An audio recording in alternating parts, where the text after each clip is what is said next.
This video is for education purposes only and not financial advice. किसी भी investment decision लेने से पहले अपने फाइनेंशियल एडवाइजर से सलाह लेना जरूरी है।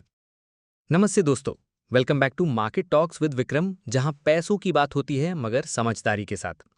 आज हम डिस्कस करेंगे 2025 के top stock picks, large cap, mid cap और स्मॉल कैप, और मैं आपको बताऊंगा कौन से स्टॉक्स मार्केट में स्टैंड आउट कर रहे हैं, उनका बैकग्राउंड, रीसेंट परफॉर्मेंस और आने वाले टाइम का आउटलुक।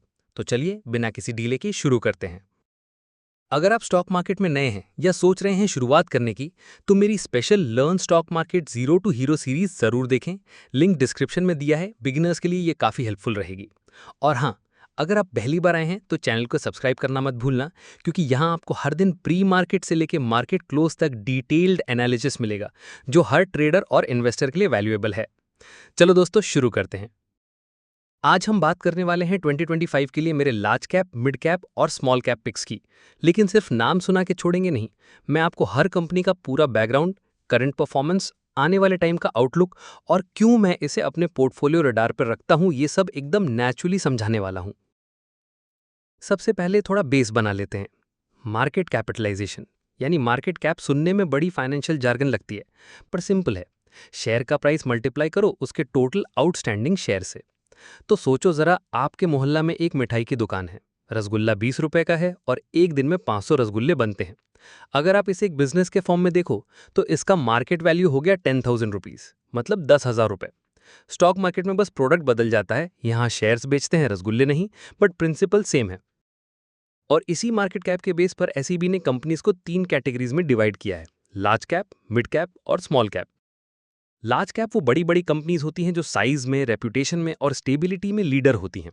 ये ऐसे प्लेयर्स होते हैं जैसे क्रिकेट में विराट कोहली, रिलायबल, प्रेशर में परफॉर्म करने वाले और लॉन्ग टर्म के लिए safe. Mid cap companies young, dynamic और फास्ट ग्रोइंग होती हैं, जैसे कोई प्रॉमिसिंग प्लेयर जो पहले ही कुछ हाफ सेंचुरीज मार चुका है पर अभी सेंचुरी का सिलसिला शुरू करना बाकी है। स्मॉल कैप वो नए या नीश प्लेयर्स होते हैं जो कभी कभी एक्सप्लोसिव रिटर्न्स देते हैं, पर कभी कभी रिस्की भी हो जाते हैं, एकदम अनप्रिडिक्टेबल T20 का फ्लेवर। अब बात करते हैं मेरे लार्ज कैप पिक्स की। रिलायंस इंडस्ट्रीज एक पूरा इकोसिस्टम है। जियो से टेलीकॉम, रिलायंस रिटेल से कंज्यूमर, पेट्रोकेमिकल से कोर मैन्युफैक्चरिंग और अब ग्रीन एनर्जी में एग्रेसिव पुश, हर जगह इसका प्रेजेंस है। क्वार्टर वन फाइनेंशियल ईयर 2025-26 में 26,994 करोड़ रुपीस का नेट प्रॉफिट, मतलब 26,000 करोड़ से ज्यादा, 78% ईयर ऑन ईयर ग्रोथ के साथ। रिटेल और जियो प्लेटफॉर्म्स ने जबरदस्त परफॉर्मेंस दिया और वन टाइम गेन्स ने एक्स्ट्रा शाइन ऐड कर दी। इसका डाइवर्सिफिकेशन ही इसकी असली शील्ड है। एक सेगमेंट स्लो हो तो दूसरा संभाल लेता है। टाटा कंसल्टेंसीज मतलब TCS, आईटी सेक्टर का crown jewel, global clients, multi billion dollar deals और ऑपरेशनल एक्सीलेंस का example. Quarter one financial year 2025-26 में 12,760 करोड़ का प्रॉफिट, 6% ग्रोथ और 24.5% मार्जिन मेंटेन करना जब पूरे सेक्टर में मार्जिन स्क्वीज हो रहे हैं, ये एक आर्ट है। TCS का स्टेबिलिटी प्लस अडेप्टेबिलिटी का मिक्स ही इसको इन्वेस्टर फेवरेट बनाता है। HDFC बैंक का नाम रिटेल बैंकिंग में टॉप पे है।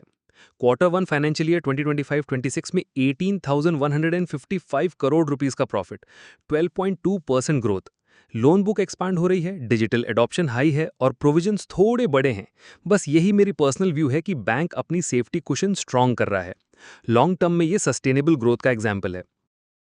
ICICI बैंक का परफॉर्मेंस भी इक्वली इंप्रेसिव है। क्वार्टर वन फाइनेंशियल ईयर 2025-26 में 12,768 करोड़ रुपीस का प्रॉफिट, 15.5% ग्रोथ। रिटेल और कॉर्पोरेट बैंकिंग दोनों में बैलेंस बनाए रखा है और NPS कंट्रोल में है और digital banking initiatives aggressively grow हो रहे हैं। State bank of India SBI public sector का जायंट है। क्वार्टर वन फाइनेंशियल ईयर 2025-26 में 19,160 करोड़ का profit. Retail credit demand strong है, ट्रेजरी गेन्स का बूस्ट और PSU बैंक्स में आया नया इन्वेस्टर कॉन्फिडेंस इसका प्लस पॉइंट है। इन्फोसिस भी IT का एक ग्लोबल जायंट है। क्वार्टर वन फाइनेंशियल ईयर 2025-26 में 6,921 करोड़ का प्रॉफिट। आर्टिफिशियल इंटेलिजेंस और डिजिटल ट्रांसफॉर्मेशन डील्स में इसकी पोजीशनिंग स्ट्रांग है और TCS इन्फोसिस का हेल्दी कंपटीशन इन्वेस्टर के लिए हमेशा अच्छा होता है। मिड कैप में आते ही मोड थोड़ा चेंज होता है, क्योंकि यहाँ ग्रोथ का टेम्पो तेज होता है।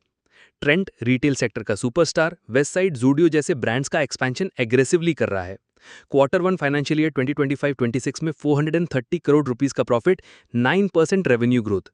अर्बन और सेमी अर्बन मार्केट दोनों में फुटप्रिंट बढ़ रहा है। ट्यूब इन्वेस्टमेंट्स इंजीनियरिंग और ऑटो कंपोनेंट्स में लीडर। Q1 में 303 करोड़ रुपीस प्रॉफिट, थोड़ा ईयर ऑन ईयर डिप, लेकिन इलेक्ट्रिक व्हीकल कंपोनेंट्स में इसका अगला ग्रोथ इंजन रेडी हो रहा है। पर्सिस्टेंट सिस्टम्स आईटी सर्विसेज में एक राइजिंग स्टार है। क्लाउड ट्रांसफॉर्मेशन, प्रोडक्ट इंजीनियरिंग में एक्सपर्टीज, डील पाइपलाइन स्ट्रांग और क्लाइंट रिटेंशन इंडस्ट्री के बेस्ट कैटेगरी में आता है। वरुण बेवरेज पेप्सिको का लार्जेस्ट बॉटलर है, सीजनल डिमांड का मास्टर, समर ड्रिंक्स के साथ अब स्नैक्स और ऑफ सीजन बेवरेजेस में भी एग्रेसिव पुश दे रहा है। एस्ट्रल लिमिटेड पाइप्स और एडेसिव्स में किंग, इंफ्रास्ट्रक्चर पुश के साथ डिमांड स्ट्रांग है, प्रीमियम प्रोडक्ट से मार्जिन्स इंप्रूव हो रहे हैं। स्मॉल कैप में सिलेक्शन सर्जिकल प्रिसीजन का काम है। फोर्स मोटर्स डिफेंस और स्पेशल व्हीकल्स में नीश लीडर है। सारडा एनर्जी स्टील और पावर का इंटीग्रेटेड बिजनेस चलाता है जो एफिशिएंसी मेंटेन करता है। पारादीप फॉस्फेट्स फर्टिलाइजर डिमांड का स्टेडी प्लेयर है। एसएमआई ईसूफू कमर्शियल व्हीकल्स में अपनी नीश मेंटेन करता है, रूरल डिमांड से बेनिफिट ले रहा है। Gujarat Ambuja exports agro processing में स्टेडी ग्रोथ और ग्लोबल डिमांड का फायदा उठा रहा है। अगर आज का मार्केट मूड देखो तो लार्ज कैप में पीएसयू बैंक शाइन कर रहे हैं, मिड कैप में रिटेल और कंज्यूमर ड्यूरेबल हॉट पिक हैं, स्मॉल कैप में मैन्युफैक्चरिंग और रिन्यूएबल प्लेस इन्वेस्टर के रडार पर है। पास्ट 12 मंथ्स में लार्ज कैप ने अप्रॉक्सीमेटली 12 to 15% रिटर्न दिया, मिड कैप ने 25 to 30% और स्मॉल कैप ने 35 to 40% रैली की है। पर करेक्शन में स्मॉल कैप सबसे ज्यादा गिरता है, ये हमेशा याद रखो। मेरा पर्सनल अप्रोच है, लार्ज कैप में 60 to 70% for stability, mid cap में 20 to 25% for growth, small cap में 5 to 10% for high risk high reward place. Mid cap और स्मॉल कैप में सिस्टमैटिक इन्वेस्टमेंट प्लान करना वॉलेटिलिटी स्मूथ करता है। और हाइप में आके स्टॉक मत लेना। डेट, मैनेजमेंट क्वालिटी और प्रॉफिट ट्रैक रिकॉर्ड चेक करना मैंडेटरी है। डाइवर्सिफिकेशन से ही पोर्टफोलियो की नींद आती है। अगर आपको ये वीडियो पसंद आया तो लाइक और शेयर करें, चैनल को सब्सक्राइब करना ना भूलें और बेल आइकन दबाएं ताकि हर अपडेट आप तक तुरंत पहुंच सके। कमेंट सेक्शन में बताएं कि कौन से स्टॉक या सेक्टर का डीप डाइव आप चाहते हैं अगले वीडियो में। और अगर आप स्टॉक मार्केट में नए हैं या सोच रहे हैं शुरुआत करने की, तो मेरी special learn stock market zero to hero series जरूर देखें, लिंक डिस्क्रिप्शन में दिया है। बिगिनर्स के लिए ये काफ़ी हेल्पफुल रहेगी। मिलते हैं अगले वीडियो में। Safe trading, smart investment. जय हिंद।